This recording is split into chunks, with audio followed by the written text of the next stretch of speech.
Peut-être d'argent. Peut-être d'argent. Peut-être d'argent. Peut-être d'argent.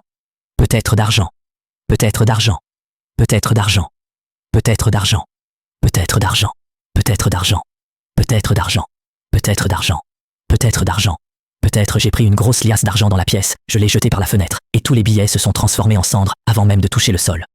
Pour vérifier davantage, l'homme retourna dans la pièce, prit l'autoportrait du gâteau de riz et alla à la porte. Il mit la moitié du dessin dehors et l'autre moitié à l'intérieur. En quelques secondes, la partie extérieure s'est transformée en poussière. Il comprit instantanément que tout ce qu'il avait souhaité ne pouvait quitter cette pièce, sinon tout disparaîtrait immédiatement. Leur richesse était donc inutile, car rien n'existait réellement dans le monde extérieur. L'homme se précipita dans la salle des vœux et commença à fracasser les murs frénétiquement. En cherchant à comprendre le principe de cette pièce, il découvrit que tout était enveloppé de fils électriques denses, y compris les autres pièces, et même sous le plancher. Finalement, il trouva un plan de toute la pièce sur un mur, mais ne comprenait pas ce qui y était dessiné. À ce moment, il vit sa femme se diriger vers la sortie avec l'enfant. Il tenta de la dissuader sans pouvoir expliquer pourquoi, mais elle partit quand même avec l'enfant. L'homme ne fit rien pour les arrêter. Peut-être voyait-il là une occasion de faire disparaître cet enfant. Debout à l'entrée, il attendit silencieusement. Comme prévu, dès que sa femme franchit la porte, l'enfant se mit à pleurer. Sa peau commença à changer et ses chaussures vieillissaient à vue d'œil.